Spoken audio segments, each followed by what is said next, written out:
pueda activarlas porque ya está cubierto todo por el coágulo formado. Los factores de coagulación también, como se ha detenido la pérdida de sangre en ese punto, no llega a mayor cantidad de factores de coagulación y se detiene también la formación de la fibrina, deteniendo de esta manera entonces tanto la agregación plaquetaria como el proceso de coagulación y previniendo que el coágulo pueda crecer más allá de lo que debería crecer o que se active propiamente la coagulación en toda la sangre. Una vez que se ha detenido toda la formación del coágulo, ahí es donde se va a empezar con la retracción del coágulo. De inicio, estamos hablando de que tenemos una gran cantidad de células, principalmente plaquetas, pero también pueden haber eritrocitos y leucocitos atrapados dentro de la red de fibrina. Las plaquetas lo que van a hacer es, sabemos, van a empezar nuevamente a contraerse, generar la activación de la actinidamiosina, comprimiendo de esta manera el coágulo. Hasta este punto, el coágulo era, por así decirlo, bastante flexible, gelatinoso, era una cantidad de proteínas con células. Pero una vez que se genera esta retracción inicial del coágulo, va a extraerse de su estructura todo el líquido posible. Todo el líquido intracelular, todo el plasma, todo el líquido que se encuentra dentro del coágulo va a ser expulsado por esa retracción del mismo. El líquido que va a liberarse propiamente es idéntico al plasma sanguíneo, pero con una diferencia. Ya no tiene factores de coagulación. Estos factores ya han sido utilizados para la coagulación de este coágulo que está retrayéndose. Entonces este líquido, que tiene los mismos componentes del plasma con excepción de los factores de coagulación, se lo conoce con el nombre de suero. Dependiendo de la cantidad de plaquetas, o sea, del tamaño del coágulo, puede liberarse pequeñas cantidades o grandes cantidades de suero. Básicamente esa es la diferencia entre lo que conocemos como suero y plasma. El plasma coagula porque tiene factores de coagulación. El suero no coagula porque ya no tiene estos factores de coagulación. Después sus componentes son los mismos. Tienen los mismos componentes porque son parte del mismo sistema sanguíneo. Solo la diferencia es la pérdida de los factores de coagulación. De esta manera es como el coágulo se va a solidificar. Y queda sólido, retrayéndose poco a poco a medida que se va generando la reparación por debajo del tejido con tejido fibroso.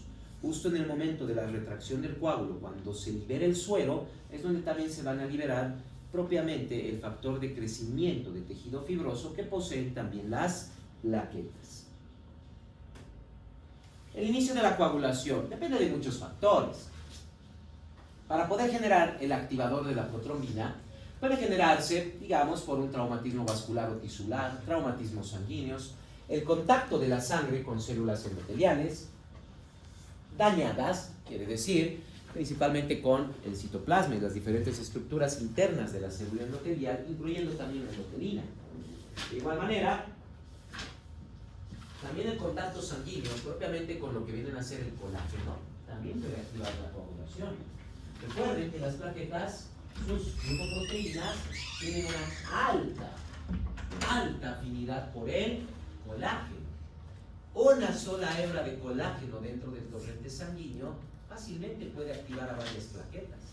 Esta activación plaquetaria, junto con sus fosfolípidos, también pueden empezar a activar los diferentes factores de coagulación, generando entonces que no solo se genere un tapón plaquetario, sino que también este se pueda consolidar propiamente con la red de fibrina. Si este tapón plaquetario se está formando en el torrente sanguíneo sin adherirse a la pared, va a formar un émbolo, un pequeño coágulo que puede movilizarse libremente en la sangre y que obviamente si llega a algún espacio que es demasiado pequeño para él, va a generar una obstrucción. Por otro lado, puede que este coágulo quede adherido a la pared del vaso sanguíneo, justo en el punto donde se encontraba esa hebra de colágeno, lo que va a formar entonces un trombo, y en el momento en que vaya creciendo, va a ir disminuyendo el flujo de sangre, y en el momento en que se genera alguna vasoconstricción, podría detenerse ese flujo sanguíneo. La presencia de otros tejidos dañados, toxinas u otras sustancias nocivas para el torrente sanguíneo podrían también generar la activación. Aquí podríamos encontrar algunas toxinas, Podemos encontrar también propiamente tejidos dañados, necróticos, gangrenados, la presencia inclusive de lo que vienen a ser toxinas bacterianas o inclusive venenos que podrían ingresar al torrente sanguíneo y activar la coagulación. Pueden activar la coagulación por dos vías, la vía extrínseca y la vía intrínseca de coagulación. Estas dos vías va a depender de la presencia de los factores de coagulación en el torrente sanguíneo, que como sabemos son proteínas formadas principalmente a nivel hepático y que van a ir ganando una acción enzimática. Empezaremos con lo que viene a ser la vía extrínseca de coagulación. En la vía extrínseca de coagulación, como indica el nombre, va a ser un factor externo al torrente sanguíneo el que va a iniciar la coagulación. Este factor externo depende propiamente del traumatismo tisular. Todo tejido dañado, el traumatismo tisular, va a provocar que esas células, ese tejido dañado, empiece a liberar lo que conocemos como factor tisular. Este es el primer factor que va a iniciar la vía extrínseca de coagulación. El factor tisular, de inicio, va a activar el factor 7 de coagulación. Quiere decir que va a tomar una proteína, el factor 7, y le va a dar función enzimática. Una vez que está activado el factor 7, este junto con el calcio iónico de la sangre se van a encargar de activar el factor 10 de coagulación. Este proceso solo con factor 7 y calcio puede generarse, pero debido al factor tisular va a ser catalizado, va a aumentar la cantidad de factor 10 que se va activando. Una vez activado el factor 10 de coagulación, el factor 10 activado se une al calcio y al factor 5 para formar el activador de la protrombina.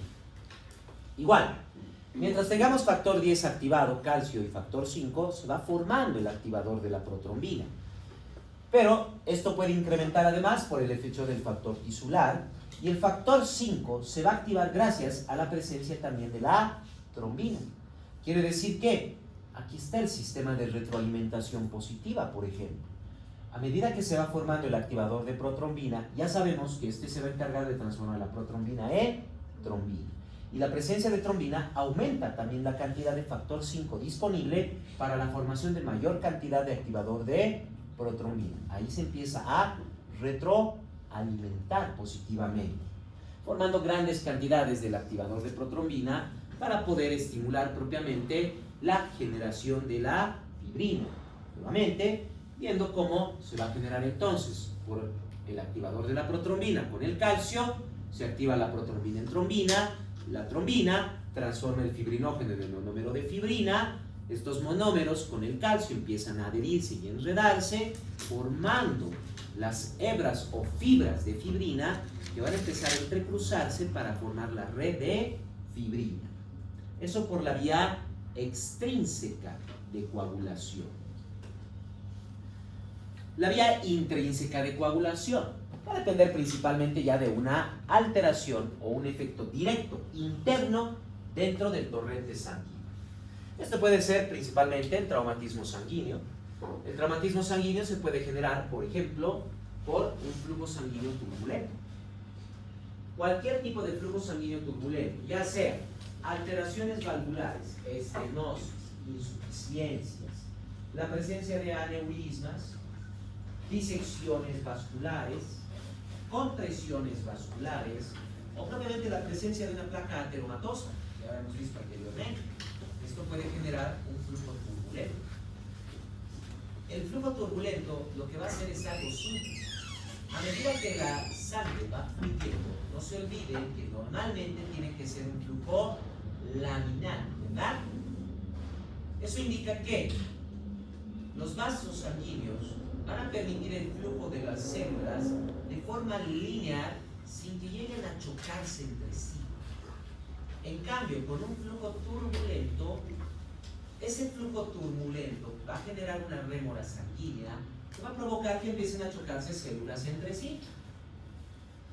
Ese choque de células, en especial plaquetas que vayan a chocarse con otras células, con las paredes vasculares, por ejemplo, el endotelio, o entre sí mismas. el golpe de las plaquetas entre sí, ese flujo turbulento, va a activarlas. Va a empezar a generar una activación de las plaquetas y iniciar la agregación plaquetaria, iniciando con la formación del tapón plaquetario. Y esto va a activar a la coagulación. No se olviden que a medida que van formándose las plaquetas, sus fosfolípidos y diferentes factores que se liberan activan también la coagulación. Por otro lado, la presencia de colágeno. Siempre que haya contacto de colágeno con la sangre, no solo se van a adherir las plaquetas, también empiezan a activarse los factores de coagulación. La presencia de toxinas, como habíamos visto, la presencia de tejidos dañados, ya sean necróticos gangrenados dentro del torrente sanguíneo, múltiples situaciones que pueden generar. Incluso también está, dentro del traumatismo sanguíneo, está la éstasis sanguínea.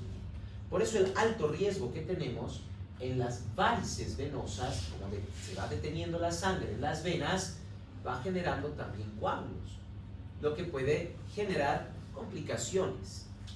El primer factor que se va a activar en la vía intrínseca de coagulación, ya sea por el traumatismo, el colágeno, la éstasis, etcétera, la presencia de toxinas. Lo primero que se activa es el factor 12 de coagulación.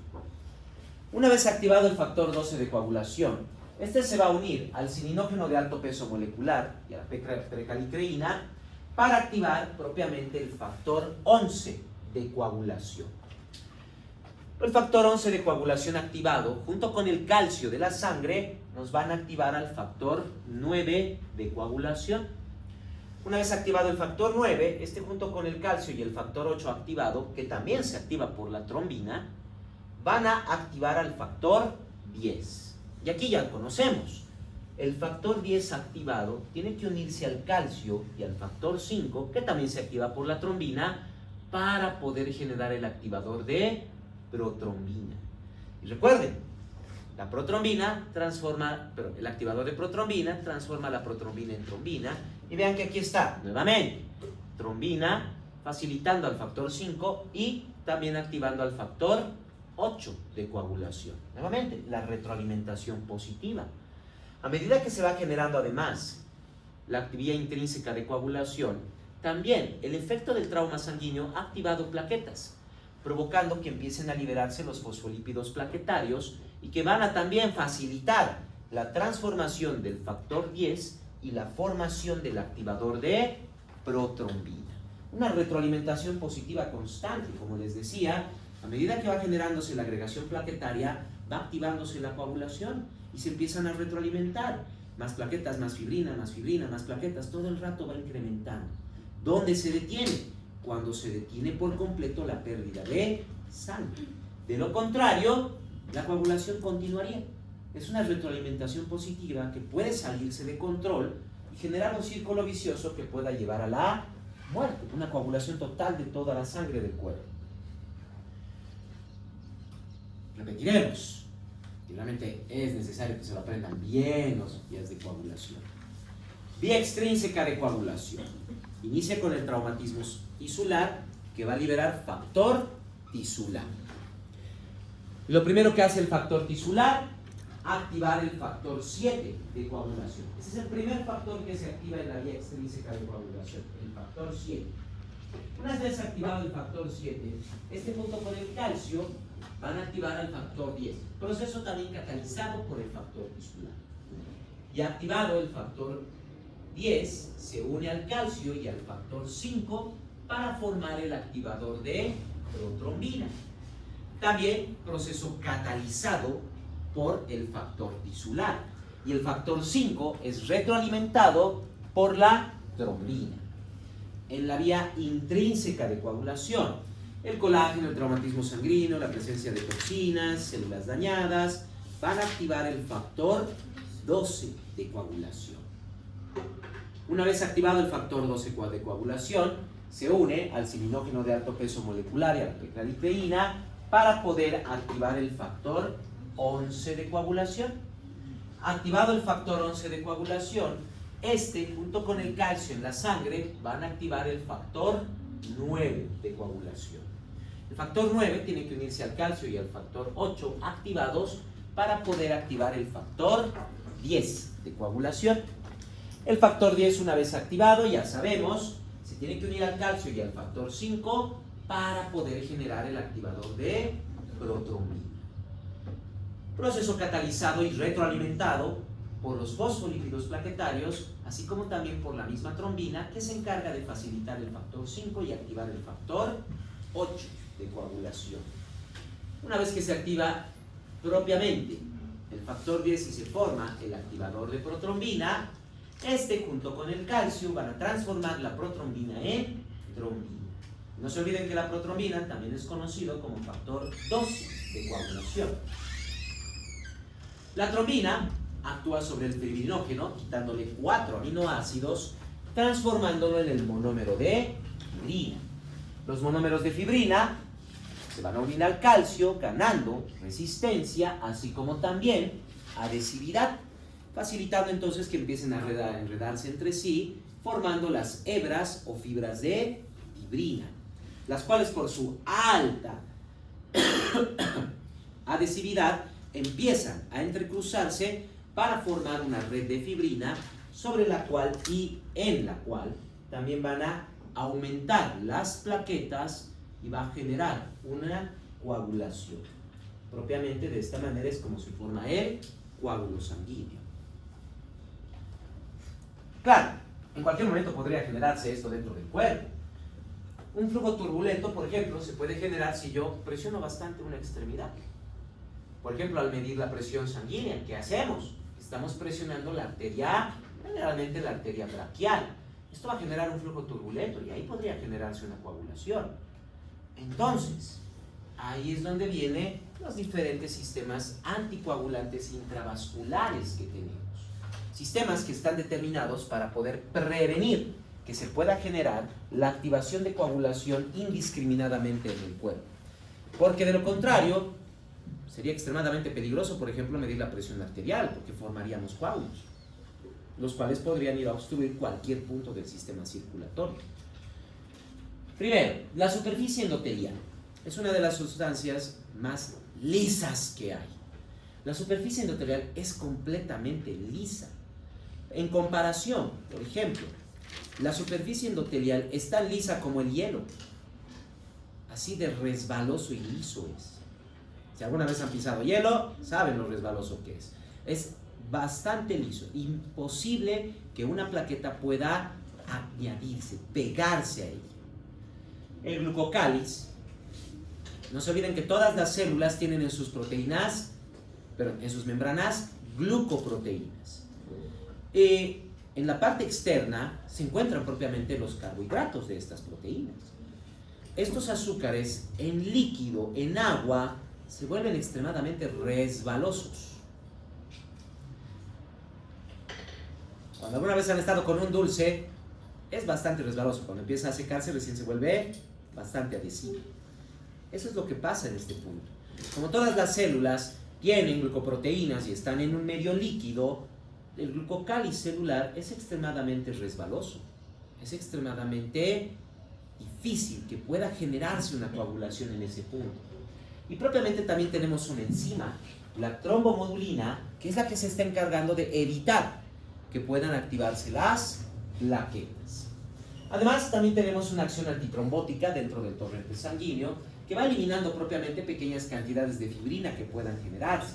Esto depende de la activación de la antitrombina 3, una enzima que también se libera a nivel hepático y que se activa por la heparina. La heparina, que principalmente se libera de los basófilos, pero también puede liberarse por los mastocitos y otras células. La heparina activa la antitrombina 3.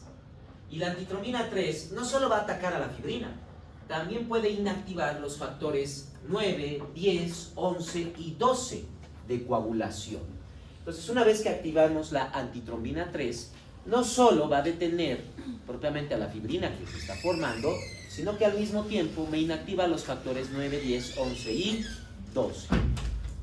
Y claro, puede que el 9, el 11 y el 12 estén dentro de la vía intrínseca de coagulación, pero recordemos que también nos está inactivando al factor 10. Eso es básicamente inactivar o evitar la formación del activador de protrombina, tanto en la vía extrínseca como en la vía intrínseca de coagulación. Por otro lado, también tenemos otra enzima en el cuerpo que puede destruir cualquier coágulo, pero que no se activa así simplemente. Eso es propiamente la plasmina. En la sangre tenemos el plasminógeno, también conocido como profibrinolicina. Una vez que se activa el plasminógeno, gana función enzimática, transformándose en plasmina o fibrinolicina. Fibrinolicina quiere decir destruye a la fibrina. Y no solo destruye la fibrina, eliminando cualquier coágulo que se haya formado, lo que no hace la antitrombina 3. La antitrombina 3 solo limita la formación de fibrina porque inactiva los factores 9, 10, 11 y 12. Pero la antitrombina 3 no puede hacer nada contra un coágulo que ya está formado. Solo evita que pueda aumentar aún más ese coágulo o que se genere coagulación en otro punto. En cambio, la plasmina o fibrinolicina le destruye directamente a la fibrina. Así que el coágulo que esté formado pierde por completo la red de fibrina y empieza a disgregarse, empieza a deshacerse el coágulo. La plasmina además, o fibrinolicina, no solo me va a destruir un coágulo, también puede inactivar al fibrinógeno, evitando mayor formación del coágulo. Inactiva también el factor 2 de coagulación, la protrombina, el factor 5, el factor 8 y el factor 12 de coagulación. Como les decía, simple y llanamente no puede activarse así la plasmina. Necesita de lo que viene a ser el activador de plasminógeno tisular. TPA por sus siglas en inglés. El activador de plasminógeno tisular puede liberarse en pequeñas cantidades dentro del cuerpo para poder eliminar algún coágulo, pero también lo tenemos de manera sintética en caso de que necesitemos utilizarlo cuando tengamos un paciente con alguna coagulación que debamos eliminar o contener. Pero claro, conlleva sus riesgos. No se olviden que una vez activado la plasmina, todos los coágulos formados van a desaparecer. Y si el paciente tiene lesiones que hayan estado con detención de sangre por un coágulo, van a empezar a sangrar. Y difícilmente va a formarse otro coágulo. Así que si tiene alguna lesión, sigue sangrando, la pérdida de sangre va a ser continua. Por eso hay que tener mucho cuidado con lo que viene a ser el activador del plasminógeno tisular. Solo se lo utiliza en pequeños casos bastante aislados y en caso de extrema necesidad. ¿En varices no? No, en varices no es necesario. En varices tenemos otros factores que vamos a ver en un momento. Bien, claro que puede haber alteraciones en la coagulación, ya sea que esté demasiado activa la coagulación, lo que vienen a ser las enfermedades tromboembólicas, o que no se active adecuadamente la coagulación, lo que son las enfermedades hemorrágicas. Aquí solo vamos a mencionar algunas. Primero, tenemos la deficiencia de vitamina K. De todos los factores de coagulación, hay 4 que no se pueden producir si no existe vitamina K. Este sustrato es demasiado importante para estos factores de coagulación, que son el factor 2 de coagulación, también conocido como protrombina, el factor 7, el factor 9 y el factor 10 de coagulación. Factor 2, protrombina, factor 10, activador de la protrombina. Se encuentran en la vía común de coagulación. Factor 7 es de la vía extrínseca y factor 9 de la vía intrínseca. Quiere decir que la deficiencia de vitamina K inhibe por completo todas las vías de coagulación. Hay una dificultad realmente amplia para poder generar un coágulo sanguíneo. Cabe resaltar además, la vitamina K, en primer lugar, es una vitamina liposoluble que no hay ninguna enzima en nuestro sistema digestivo capaz de liberarla de los alimentos. Solo la liberan las bacterias del colon. Y a nivel del colon, no tenemos mecanismos de absorción intestinal tan amplios como los tenemos en el intestino delgado. Entonces aquí depende de la absorción principalmente de lípidos. Lo que quiere decir, primero, si no se consume nada de grasas, la absorción de vitamina K es muy poca, lo que puede provocar alteraciones de coagulación. Y en segundo lugar, esto es bastante importante para los recién nacidos. Un recién nacido ¿tiene bacterias ya en el colon? No, recién va a tomar unos 2 o 3 días en que lleguen las bacterias porque se va a alimentar. En esos 2 a 3 días no va a tener factores de coagulación, no tiene vitamina K. Pero todo recién nacido tiene una herida. Todo recién nacido tiene un punto de sangrado que debe controlarse. ¿Cuál es? El cordón umbilical. Exacto. Si bien este va a estar clampeado, etcétera y demás, pero en unos días va a empezar a desprenderse y podría generar bastante sangrado. Entonces, es algo que hacemos con todos los recién nacidos. Les inyectamos vitamina K. Inyectándoles vitamina K ya forman los factores de coagulación. Si no les inyectamos la vitamina K, hay bastante riesgo de sangrado por lo que viene a ser el cordón umbilical. Claro, no siempre va a haber sangrado, pero el riesgo está presente. Luego tenemos otra alteración que vienen a ser propiamente las hemofilias. Las hemofilias son patologías genéticas hereditarias. Es una insuficiencia de factor de coagulación. Tenemos dos hemofilias. La hemofilia A, que es la deficiencia de factor 8 de coagulación y que representa el 85% de los pacientes con hemofilia, y la hemofilia B, que es la deficiencia del factor 9 de coagulación y es el 15% restante de los pacientes con hemofilia. En las hemofilias, entonces, va a disminuir tanto el factor 8 como el factor 9 de coagulación. En otras palabras, nos inhiben la vía intrínseca de coagulación. Eso es muy importante para poder determinar y diagnosticar estas patologías. Porque puede venir un paciente que tenga sangrados. Puede ser deficiencia de vitamina K, puede ser hemofilia. ¿Cómo lo vemos? Recuerden que la deficiencia de vitamina K nos inhibe los factores 2, 7, 9 y 10. Son vías intrínseca y extrínseca de coagulación y propiamente no hay activador de protrombina. Entonces, cualquier tipo de hemorragia es constante. Sean pinchazos, sean sangrados nasales, sean raspaduras, sean cortes, lo que sea.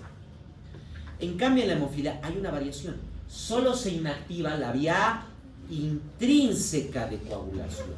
Porque solo hay deficiencia de factor 8 o de factor 9, no hay más. Aún está la vía extrínseca de coagulación. ¿Qué quiere decir? Que estos pacientes, siempre que haya lesión tisular, traumatismo tisular, van a formar un coágulo. Estamos hablando, por ejemplo, de un niño, una persona que se raspa, se corta, se araña, algo, forma un coágulo. Pero, cuando no hay estas lesiones, no va a detenerse el sangrado. Sangrado nasal, por ejemplo, que son solo rupturas capilares. No hay lesión, no hay traumatismo. Por lo tanto, no hay factor tisular. Entonces, un sangrado nasal es constante. Sigue el sangrado nasal. Pero se corta, se cae, se raspa algo, sí va a haber coagulación. Se cepillan los dientes, sangrado, y no se detiene. Porque el cepillado puede romper capilares a nivel gingival, lo que va a generar también un sangrado, pero no hay trauma, no hay lesión, no hay factor tisular. Ese también va a ser un sangrado constante. Toda lesión vascular, básicamente, mantiene sangrados amplios. En cambio, traumatismos, cortes, caídas, raspaduras, etcétera, todo eso más bien va a coagular, porque sí está presente la vía extrínseca. Es una forma de diferenciar las alteraciones o las enfermedades hemorrágicas. Es importante además notar que los factores 8 y 9 de coagulación están codificados dentro del cromosoma sexual X, lo que determina en primer lugar la mayoría de los pacientes hemofílicos son varones. Los varones solo tenemos un cromosoma X. Si este está dañado, no podemos obtener estos factores del primer grado. En cambio, las mujeres tienen dos cromosomas X. Si uno está dañado, el otro cromosoma le va a dar los factores de coagulación necesarios. Quiere decir que para que una mujer sea hemofílica, sí o sí, tienen que estar dañados los dos cromosomas X. Y eso también determina que sí o sí su papá es hemofílico, porque solo puede heredar ese cromosoma X de él, padre, no hay otro. Y su mamá puede que sea, como puede que sea portador, tiene historial familiar de hemofilia. En cambio, los varones, si está dañado, sí o sí, hemofilia. ¿Y heredan la hemofilia de quién? Exacto. Exacto, heredarán la hemofilia de la madre, no del padre, porque si la persona hereda el cromosoma X del padre, no es varón, es mujer, no se olviden eso. Luego tenemos la trombocitopenia. Para formar un coágulo se necesita tanto la red de fibrina como el tapón plaquetario. Si no tenemos uno de los dos, no se puede formar un coágulo. Y propiamente eso significa la trombocitopenia. Las plaquetas son normales entre los 150 a 300.000 por ml de sangre. Ya se tiene problemas de coagulación entre 100 y 150, y por debajo de 100 estamos hablando ya de hemorragias constantes. Aún entre 100 y 150, algunas pequeñas lesiones pueden, que hay suficiente plaqueta para formar ese coágulo, pero ya lesiones más grandes van a ser más profusas. Y por debajo de 100, ya ni siquiera eso puede contener pequeñas lesiones. La trombocitopenia puede generar entonces también hemorragias constantes. Trombocitopenia entonces menos de 100. No, menos de 150 ya es trombocitopenia. Pero entre 100 y 150, pequeñas lesiones como pinchazos se detienen. Pero ya por menos de 100, hasta un pinchazo sigue sangrando constantemente. No hay nada que detenga el sangrado. Luego tenemos las enfermedades tromboembólicas. Propiamente la formación de trombos y émbolos, como les había mencionado, siempre que se active la coagulación. Si el coágulo queda adherido a la pared del vaso sanguíneo, se lo conoce como trombo. Solo cuando crece, cuando haya una vasoconstricción, va a detener el flujo de sangre. En cambio, los émbolos son más peligrosos, porque se desprenden y están circulando libremente en la sangre. Y van a llegar, sí o sí van a llegar a un capilar o a alguna otra arteriola o vaso sanguíneo lo suficientemente pequeños como para detener su paso. Entonces se obstruye el flujo de sangre, generando tromboembolismos, o sea, hipoxias tisulares, infartos. También pues, estos pueden generarse por una superficie endotelial rugosa. Ahí es donde entran las placas ateromatosas. La acumulación de lípidos sobre las células endoteliales en el vaso sanguíneo nos está generando una superficie rugosa. No solo nos está generando flujo turbulento, que ya puede activar la coagulación y generar tromboembolismos, sino que ahora hay una superficie donde pueden agarrarse las plaquetas. Hay una superficie rugosa.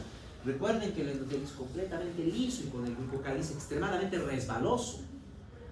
Pero con una superficie endotelial rugosa, como por ejemplo lo que pasa en las placas ateromatosas, ya tenemos una superficie donde pueden agregarse las plaquetas. Añadiendo además, ¿qué pasa si es que esta placa ateromatosa es lo suficientemente grande para que el golpe de la sangre la mueva? Como está adherida a la célula endotelial, la va a desgarrar a la célula endotelial.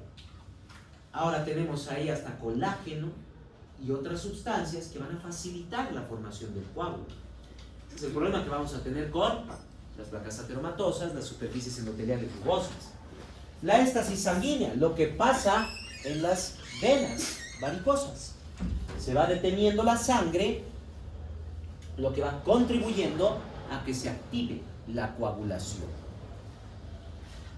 En algunos casos podemos llegar a necesitar la utilización del TPA, principalmente en lo que viene a ser la coagulación intravascular diseminada, CID, sí, pues, como abreviatura. La coagulación intravascular diseminada, o CID, es una patología que, como indica el nombre, empieza a coagularse toda la sangre. En todo el torrente sanguíneo aparecen coágulos. Estamos hablando de tromboembolismos masivos, múltiples infartos. Es una persona que al mismo tiempo se van a infartar los músculos, el hígado, el estómago, el vaso, el riñón, el corazón, el pulmón, el cerebro. Todo se empieza a infartar. Porque la sangre en todo lado está coagulando. Hay coágulos distribuidos en todo el cuerpo. Esto se puede generar, la causa más común es el óbito fetal, pero puede generarse también por diferentes situaciones, como lo que viene a ser la sepsis, presencia de grandes cantidades de colágeno en el torrente sanguíneo. Esto puede ser por inyecciones de colágeno mal administradas. Puede generarse en casos de gangrena y necrosis, y puede generarse también en sepsis y con algunas toxinas. Hay algunas toxinas fídicas, así como también de insectos y arácnidos, que pueden provocar coagulación intravascular diseminada. En esos casos tenemos que usar el TPA. No nos queda de otra. Si bien quiere decir que al usar el TPA tenemos un paciente que no tiene nada de coagulación y que va a tener sangrados constantes, pero la opción tampoco es buena. La opción es que se muera porque tiene múltiples infartos. Bueno, para ser más precisos, porque tiene infartos masivos en todo el cuerpo.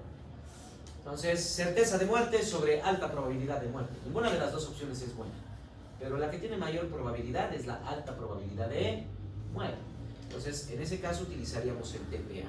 Siempre, no se olviden, esto importante, y es por norma internacional.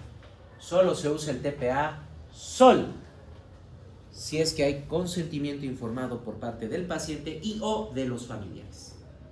Si el paciente está consciente y nos firma el consentimiento, perfecto.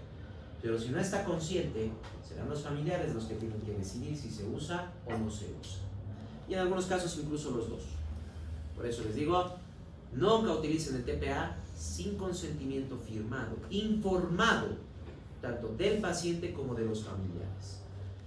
Porque solo estamos cambiando una certeza de muerte por una alta probabilidad de muerte. Los familiares tienen que estar, el paciente y los familiares tienen que estar conscientes de que el paciente aún puede morir. Porque si bien estamos evitando que muera inmediatamente, pero va a tener hemorragias masivas. No se olviden que muchas veces van a haber lesiones. El óbito fetal, cesárea. En el caso de mordeduras ofídicas, tenemos justo el punto de ingreso del veneno, los colmillos, que van a generar también sangrado. Entonces, incluso en necrosis y gangrena, hay tejido necrosado y gangrenado que al retirarlo va a generar también sangrado, porque tenemos que retirarlo, no lo podemos dejar. Entonces, hay una gran probabilidad de hemorragias masivas que provoquen la muerte del paciente. Y eso mencionando solo heridas. El paciente que no tiene factores de coagulación o que no tiene capacidad de coagular, aún apoyado, sangra. Estornuda y sangra por la nariz, tose, sangra por la garganta. Parpadea fuerte o se frota el ojo y está sangrando. Trombosis venosa femoral. La éstasis sanguínea que se va a generar por las varices, principalmente a nivel del miembro inferior, van a generar tromboembolismos. De este punto al corazón no hay ningún problema. Las venas se hacen cada vez más grandes. No se va a detener el flujo de sangre.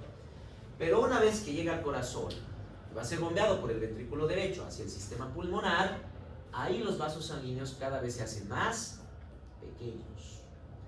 La principal complicación de la trombosis venosa, o sea, de las venas varicosas, es el tromboembolismo pulmonar. Esos coágulos van a llegar a alguna parte del sistema pulmonar y lo van a obstruir, generando una embolia pulmonar. A veces son bastante pequeñas, incluso imperceptibles para el paciente, y a veces obstruyen vasos bastante grandes, deteniendo el flujo sanguíneo a segmentos enteros del pulmón. Es por eso que debemos utilizar anticoagulación. Los anticoagulantes de uso clínico para el paciente son dos: la heparina y la warfarina. Sí, tenemos la heparina sintética, misma sustancia que habíamos visto hace un momento y que es liberada principalmente por los basófilos y otras células del cuerpo. Es también la que nosotros tenemos de forma sintética. Inyectamos o administramos por vía parenteral la heparina en un paciente y básicamente estamos activando la antitrombina 3, disminuyendo la capacidad de coagulación del paciente. Por otro lado, tenemos las cumarinas, de la cual la que utilizamos más comúnmente es la warfarina. ¿Qué hace la warfarina? Produce una deficiencia de vitamina K. La warfarina evita, previene competitivamente la absorción de vitamina K a nivel intestinal. ¿Qué quiere decir? Que al darle warfarina a un paciente no va a tener vitamina K a su hígado para formar los factores de coagulación dependientes de vitamina K, factor 2, 7, 9 y 10. Entonces disminuye por completo la coagulación.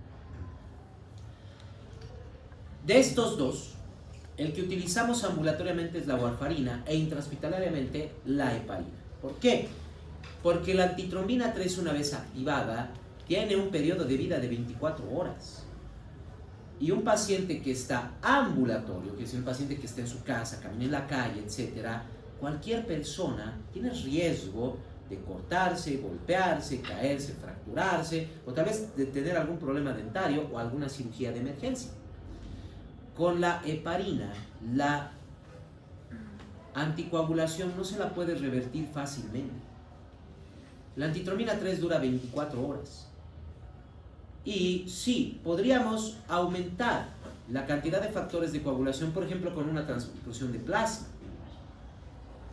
Pero aún así existe el riesgo de que la antitromina vaya degradando todos esos factores de coagulación. Es difícil de revertirlo, toma 24 horas su reversión. Pero si tengo un paciente con fractura, tiene una emergencia dentaria o tiene una apendicitis y lo tengo que operar, no puedo esperar 24 horas. Es por eso que utilizamos la warfarina. ¿Por qué? Porque para revertir la anticoagulación de la warfarina, solo tengo que inyectarle vitamina K al paciente. Con vitamina K, en 20 a 30 minutos ya tiene factores de coagulación, su hígado ya los va a producir. Por lo tanto, si tiene que entrar a cirugía, ir al dentista, tiene una emergencia, algo, solo hay que inyectarle vitamina K, suficiente. En menos de media hora ya va a empezar a generar factores de coagulación y se revierte por completo esa situación. Si viene un paciente con apendicitis, con antitromina 3 difícilmente lo puedo operar en ese momento. Claro, lo voy a tener que operar y voy a tener que controlar sangrados. Pero si tiene warfarina, ni bien lo recibo, lo reviso, veo la historia clínica, le inyecto vitamina K. Cuando ya esté entrando a quirófano, que va a ser 20-30 minutos de preparación, ya va a estar el paciente con coagulación. Ya va a encontrarse con coagulación. También utilizamos otro fármaco para prevenir la formación de coágulos, pero que propiamente no es anticoagulante, por eso no está aquí, y es propiamente el ácido acetilsalicílico, también conocido como, ¿alguien sabe? Aspirina. La aspirina, exacto. El ácido acetilsalicílico, aspirina o ASA, va a inhibir lo que viene a ser propiamente una vía química que conocemos como la vía de los tromboxanos. ¿Y dónde estamos los tromboxanos? En la activación plaquetaria. La aspirina es un antiagregante plaquetario, no anticoagulante, porque no me detiene para nada la formación de fibrina, por eso no es anticoagulante, es antiagregante plaquetario. No se olviden que para que haya un buen coágulo tiene que haber tanto plaquetas como fibrina. La heparina y la warfarina me inhiben a la fibrina, solo voy a tener tapones plaquetarios, no es suficiente para un coágulo. Y la aspirina me inhibe a los tromboxanos, solo voy a tener fibrina, pero no voy a tener agregación plaquetaria. Igual, no se podría detener las pérdidas sanguíneas. ¿Por qué lo menciono y por qué lo tomamos en cuenta? Simplemente porque todo paciente con riesgo tromboembólico cardiovascular, o sea, todo paciente con riesgo de infarto, consume aspirina. A todo paciente que tiene trombosis o tiene riesgo de infarto, toman 50 miligramos de aspirina al día, o sea, la aspirineta. Eso es para poder evitar la formación de coágulos y que de esta manera prevengamos propiamente un infarto o una embolia. Esto, pacientes con varices, por ejemplo, pacientes que ya han pasado por infartos, todos ellos van a tener aspirina, todos van a estar con aspirineta para evitar cualquier riesgo de mayor tromboembolismo. Fuera del cuerpo también es necesario generar anticoagulación. Las muestras de sangre tienen que alcanzar a llegar al laboratorio. No solo tienen que alcanzar a llegar al laboratorio, que puede tomar bastante tiempo. Tan solo piénsenlo de esta manera. Si tengo 30 pacientes internados y todos necesitan pruebas sanguíneas, son 30 muestras que tengo que tomar y llevar al laboratorio. Eso no va a ser en menos de 20 minutos. Eso va a tomar tiempo. Por otro lado, van a ver, cuando estén en provincia, por ejemplo, hay centros de salud que no tienen laboratorios. Son los centros de primer nivel. ¿Qué se hace entonces con esas muestras de sangre? Son enviadas a centros de segundo nivel o laboratorios. Media hora, 1 hora, 2 horas, 3 horas. Ese tiempo que tenemos entre la toma de muestra y la llegada de muestra al laboratorio en algunos casos. Durante ese tiempo puede coagular la sangre y ya no nos sería útil para hacer pruebas sanguíneas. Por lo tanto, tenemos que saber anticoagular. Tenemos para la anticoagulación fuera del cuerpo, primero, también tenemos heparina. Colocando unas 3-4 gotas de heparina en el tubo de ensayo, y han debido ver muchas veces. Cuando les toman la muestra, colocan la sangre en el tubo, lo tapan y luego lo agitan, ¿verdad? Lo mueven un poco. Es porque ya tiene el tubo de ensayo heparina y solo lo están mezclando, nada más. De esa manera se activa la antitromina 3 de la muestra y esa sangre ya no va a coagular. También, pero es importante resaltar que cualquier muestra de sangre que ha sido anticoagulada con heparina no puede utilizarse para pruebas de coagulación. La antitromina va a durar unas 24 horas. Aunque dure 12 horas, en 12 horas la sangre ya no me sirve para hacer pruebas. No está en el cuerpo, se descompone. No voy a tener una buena medición química. No voy a poder hacer estas pruebas. Para hacer pruebas de coagulación, debo anticoagular la sangre entonces de otra manera. Cualquier sangre anticoagulada por heparina me sirve para cualquier tipo de prueba química sanguínea, excepto pruebas de coagulación.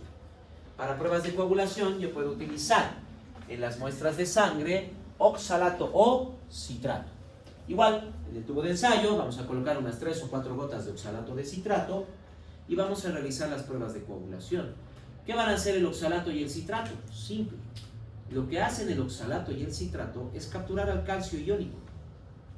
Forman oxalato de calcio y citrato de calcio. Y para activar la protrombina necesito calcio. Para el monómero de fibrina necesito calcio. En la vía extrínseca de coagulación, el factor 10 necesita calcio. La formación del activador de protrombina necesita calcio. En la vía intrínseca de coagulación, necesito calcio para activar el factor 9, necesito calcio para activar el factor 10, igual está para el activador de la protrombina. Hay calcio en todo lado. Si la sangre no tiene calcio, tampoco puede coagular. De esa manera es como la utilización del oxalato y el citrato van a generar anticoagulación. Pero una vez que llegue al laboratorio, tranquilamente yo coloco calcio en la muestra de sangre, supero por completo los niveles de oxalato y de citrato y la muestra ya puede coagular. Puedo tranquilamente hacer todas las pruebas de coagulación que necesite. Y hablando de pruebas de coagulación y demás, laboratorialmente tenemos diferentes pruebas para valorar y medir el grado de hemostasia de un paciente. Las pruebas de coagulación, primero, tenemos el tiempo de hemorragia, también conocido como tiempo de sangrado o tiempo de sangría. Se hace un pequeño corte en el paciente, pequeño corte, estamos hablando máximo 2 milímetros de longitud, pero que sea lo suficientemente profundo como para llegar a lechos capilares. No estamos hablando solo de un corte de la piel, hay que llegar a tejido celular subcutáneo donde están los lechos capilares. Generalmente estos cortes se los realiza a nivel del lóbulo de la oreja. No con el bisturí que ustedes conocen como cuchillo, sino con los bisturís que son como garfio. Que esos son mucho más prácticos para este tipo de pruebas. El que es como cuchillo, si tratamos de ingresar 1 o 2 milímetros dentro del tejido, puede que hagamos un corte bastante largo. En cambio, con esos como garfio, podemos llegar fácilmente a lechos capilares con un espacio de 1 milímetro en la piel. Entonces, tranquilamente podemos hacer estos cortes. Una vez que se ha hecho el corte, iniciamos un cronómetro cada 20-30 segundos, cada cierto tiempo, con una gasa o apósitos secos limpios, vamos a ir presionando sobre la herida hasta que quede completamente limpia la gasa. Ahí detenemos el cronómetro, quiere decir que ya se ha coagulado la herida. Puede tener un tiempo de entre 1 a 6 minutos y tiene bastante variación dependiendo de temperatura, presión, etc. Tiempo de coagulación, esto lo medimos propiamente en el tubo de ensayo. Es solo medir cuánto le toma a la muestra en el tubo de ensayo formar un coágulo, nada más. Puede tomar entre 6 a 10 minutos, pero también tiene bastante variación dependiendo de las características del mismo tubo de ensayo, sea este de vidrio, de silicona, sea nuevo, sea reutilizado muchas veces, o la temperatura a la cual está la muestra. A temperatura corporal toma más tiempo la formación del coágulo. A temperaturas más bajas, más bien se forma más rápido el coágulo. Mucha variación, 6 a 10 minutos. Luego tenemos el tiempo de protrombina. Hay un detalle importante con el tiempo de protrombina. no solo le voy a colocar calcio a la muestra de sangre en laboratorio, también le voy a colocar factor tisular para activar directamente la coagulación por vía intrínseca de coagulación. Esto va a generar que se forme el coágulo mucho más rápido. De hecho, para el tiempo de protrombina, hablamos en tiempo en segundos para formar la coagulación, ya no en minutos. Hablamos en segundos. A mayor concentración, quiere decir, a mayor cantidad de factores de coagulación, principalmente protrombina que hay en la sangre, más rápido se va a formar el coágulo. El tiempo de protrombina normal está alrededor de los 12 a 14 segundos, promedio 13, digamos. Más de esto, como vemos aquí, a medida que aumente el tiempo de protrombina, nos está indicando menor concentración o cantidad de factores de coagulación, principalmente la protrombina. En cambio, entre más rápido se forme, mayor cantidad de factores de coagulación. Cuando aumenta el tiempo de protrombina, estamos hablando propiamente de las enfermedades hemorrágicas. Y cuando disminuye el tiempo de protrombina, estamos hablando de las patologías tromboembólicas. Tiene un pequeño problema, pero el tiempo de protrombina, que a veces nos puede marcar falsos positivos o falsos negativos. Y eso se debe básicamente al factor tisular. No tenemos la capacidad de generar factor tisular sintético. Solo lo podemos obtener entonces de tejido humano. Los laboratorios lo extraen principalmente de las placentas. Pero, como estamos extrayendo enzimas directamente de tejido humano, hay algo importante que hay que resaltar. Todos los seres humanos, casi todos, podemos tener las mismas vías enzimáticas. ¿Podemos tener las mismas enzimas? Sí, las tenemos. Pero no en todos funciona de la misma manera. Eso es lo que genera variaciones idiosincráticas por cada persona. Que va a haber personas en que para algunos la dosis de un medicamento les funciona bien, para otros es insuficiente y para otros es tóxica. Todos tienen las mismas vías enzimáticas. No es que haya una adaptación, no es que haya nada de eso. Es que en todas las personas las enzimas funcionan de diferente actividad. En algunas puede estar en 100, en otras puede estar en 90, en otras puede estar en 101. Quiere decir, todos tenemos las mismas vías enzimáticas, pero en algunos funciona más que en otras. Eso es lo que pasa aquí.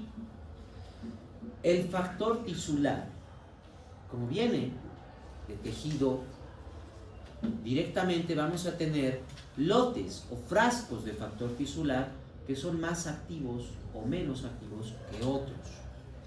Y si yo, por ejemplo, hago un tiempo de protrombina, me sale normal, pero estoy utilizando un factor tisular hiperactivo. En otras palabras, me ha salido un falso negativo. Mi paciente está con hemorragias, está con una enfermedad hemorrágica, pero como he utilizado un factor tisular extremadamente activo, me ha salido un tiempo de protrombina normal. O lo contrario, me puede salir un falso positivo también. Usé un factor tisular casi inactivo, me ha salido un tiempo de protrombina normal. ¿Qué quiere decir? Que mi paciente está con tromboembolismos.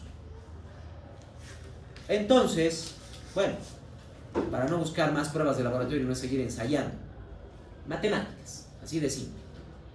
La matemática nos ayuda a estandarizar por completo el tiempo de protrombina, generando lo que viene a ser el INR o Índice Internacional Normalizado, que se calcula utilizando el tiempo de protrombina de la prueba del paciente, dividiéndolo entre el tiempo de protrombina normal que debería tener el paciente, y el resultado de esa división lo voy a elevar a la potencia del ISI. El ISI es el grado de actividad que tiene el factor tisular. Todo frasco, todo lote de factor tisular viene con su grado de actividad. Entonces, haciendo este pequeño cálculo matemático, que no tienen que hacerlo ustedes por si acaso, esto directamente se puede pedir en laboratorio y nos entregan el INR. ¿Es solo para qué? Para que sepan cómo se calcula, nada más. Entonces, calculando el INR, ya estandarizamos por completo las pruebas de coagulación. No se necesita nada más. Una pequeña prueba matemática, pero un pequeño cálculo matemático, y estandarizamos por completo la prueba. Lo normal son los INRs entre 0.9 a 1.3. Eso es el INR normal. INR es mayor a 1.3, indica enfermedad hemorrágica. INR es menor a 0.9, nos indica enfermedades tromboembólicas. O sea, INRs bajos de 0.9 significa que el paciente tiene riesgo de generar tromboembolismos, infartos. INRs mayores a 1.3 nos indica que el paciente tiene más bien predisposición a las hemorragias. Todo paciente anticoagulado, sea heparina, sea warfarina, Teresa, tiene que tener un INR entre 2 y 3. A un paciente anticoagulado no lo puedo tener con un INR normal. Recuerden que tiene enfermedad tromboembólica. Un INR normal me sigue generando hemorragias. Es por eso que debe estar con un INR entre 2 y 3.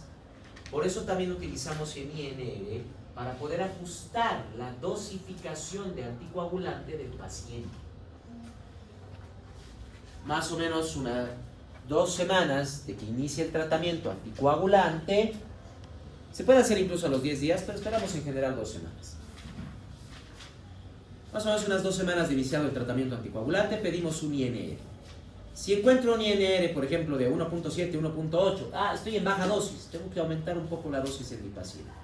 Si estoy con un INR de 3.1, 3.5 más, me pasé de la dosis, tengo que bajar la dosis. Entonces utilizo el INR no solo para determinar la capacidad de coagulación del paciente, sino también para regular y dosificar adecuadamente el anticoagulante en mi paciente. Enfermedades con INRs de 5 o más nos indica directamente lo que les decía hace un momento, sangrados profusos. El paciente puede parpadear fuerte 3 veces o frotarse el ojo y empieza a sangrar. Estornuda, sangra la nariz, tose, sangra la garganta. Aplaude el paciente y en 5 minutos toda su palma está llena de sangre. Llega incluso al punto en que con un objeto romo o incluso con la punta de mi dedo puedo presionar sobre la piel del paciente y unos minutos después ahí también hay una hemorragia. Se genera de esa manera.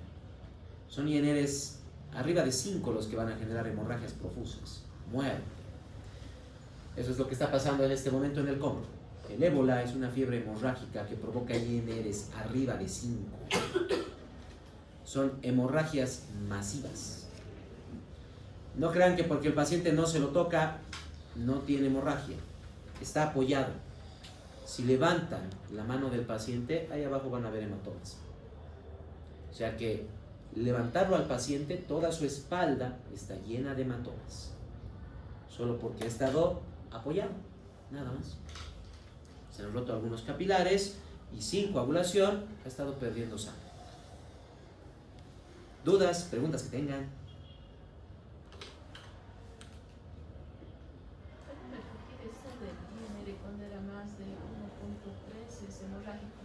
Sí, el INR normal de 0.9 a 1.3, más de 1.3, enfermedad hemorrágica, menos de 0.9, enfermedad tromboembólica. Dudas que tengan. Repasen bien los factores de coagulación y las vías. La siguiente vez que las van a ver va a ser en patología. Y los patólogos no son a decirles, funciona de esta manera. Es directamente, si altero este factor, ¿qué se altera? ¿Qué pasa? ¿Qué pasa? Ya directamente es a la parte ya de patologías, alteraciones, enfermedades y demás. Dudas. Nada.